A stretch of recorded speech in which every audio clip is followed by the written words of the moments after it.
आता सर्व प्रकारच्या आजारांपासून सुटकेसाठी विट्यात आली आहे होमिओपॅथी उपचार पद्धती, जिच्यामुळे शरीराची नैसर्गिक प्रतिकारशक्ती वाढते आणि रोग मुळापासून नष्ट करते.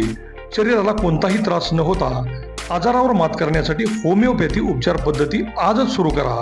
लठ्ठपणा, पोटाचे विकार, सांधेदुखी, स्त्रियांचे आजार, त्वचारोग, पुरुषांचे आजार, थायरॉइड, मूळव्याध, मानसिक आजार, केस गळणे, श्वसनाचे त्रास व लहान मुलांचे आजार यावर मात करण्यासाठी आता सांगली, पुणे, मुंबईला जाण्याची गरज नाही. आजच भेट द्या डॉक्टर शुभम मोरे यांचे वेदा होमिओपॅथी क्लिनिकला.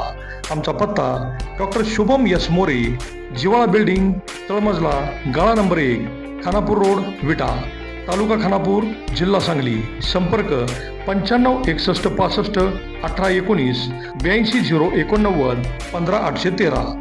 नमस्कार, प्राईम न्यूजमध्ये आपल्या सर्वांचे स्वागत. विटा नगरपालिका निवडणुकीत आमदार सुहास भैया बाबर व अमोलदादा बाबर यांनी एकास एक उमेदवार दिला. एवढेच नाही तर शेवटपर्यंत कोणता उमेदवार कुठल्या प्रभागात उभा राहणार आहे हे विरोधकांना समजूच दिले नाही. प्रत्येकजण हा या वॉर्डातून लढणार तर तो त्या वॉर्डातून लढणार असा अंदाज लावत राहिलेला पाहिला. आणि त्यातीलच बाबरघाटातील किंगमेकर व्यक्तिमत्व म्हणून युवा नेते महेशदाजी कदम या नावाची चर्चा शहरात होत होती. कारण प्रभाग क्रमांक 2 हा अगोदर अमोलदादा बाबर यांनी लढवला होता व जिंकलाही होता. त्यामुळे यावेळीही अमोलदादा बाबर प्रभाग क्रमांक 2 मधून लढतील असा अंदाज प्रत्येकजण लावत होता. पण प्रत्यक्षात अर्ज माघारीची मुदत संपली आणि प्रभाग क्रमांक 2 मधून किंगमेकर व्यक्तिमत्व महेशदाजी कदम यांचा अर्ज राहिला आणि राजकीय वर्तुळात अनेक चर्चा होऊ लागल्या. समोरचे उमेदवार पृथ्वीराज बाबा होते आणि त्यांची आणि अमोलदादा बाबर यांची लढत होईल असा अंदाज प्रत्येकजण बांधत होता. सांगली रोडवरून इकडे प्रभाग क्रमांक 2 मधून महेशदाजी निवडून येणार नाहीत, त्यांना इकडे कोण ओळखत नाही अशा टीकाही त्यांच्यावर झाल्या. पण अगोदरही झालेल्या चर्चेमध्ये महेशदाजी कदम हे विट्यातील प्रत्येक प्रभागात ओळखले जातात असं म्हटलं होतं. प्रभाग क्रमांक 2 मध्ये महेशदाजी नावाचं वादळ तन मन धन समर्पित करून झोकून देऊन कामाला लागलं होतं. समोर प्रचंड शक्ती असतानाही त्यांनी दिलेली झुंज ही वाखाणण्याजोगी आहे. त्यांच्यासाठी प्रभाग क्रमांक 2 हा नवीन असला तरी अनेक निवडणुका खेळलेलं हे व्यक्तिमत्व निवडणूक कशी जिंकायची यात तरबेज होतं.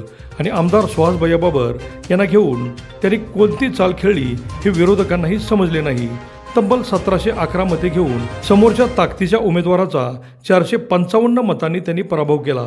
महेशदाजी प्रभाग क्रमांक 2 मध्ये अडकल्याने बाकीच्या हक्काच्या प्रभागामध्ये त्यांना प्रचार करून आपल्या सहकाऱ्यांना निवडून आणता येणार नाही अशा चर्चाही झाल्या. पण किंगमेकर व्यक्तिमत्व का म्हणतात ते महेशदाजी कदम यांनी दाखवून दिलं.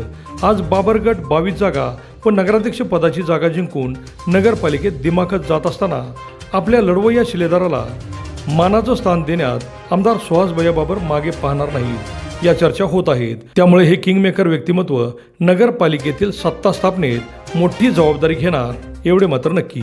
अभिजित शिंदे, प्राईम न्यूज, विटा.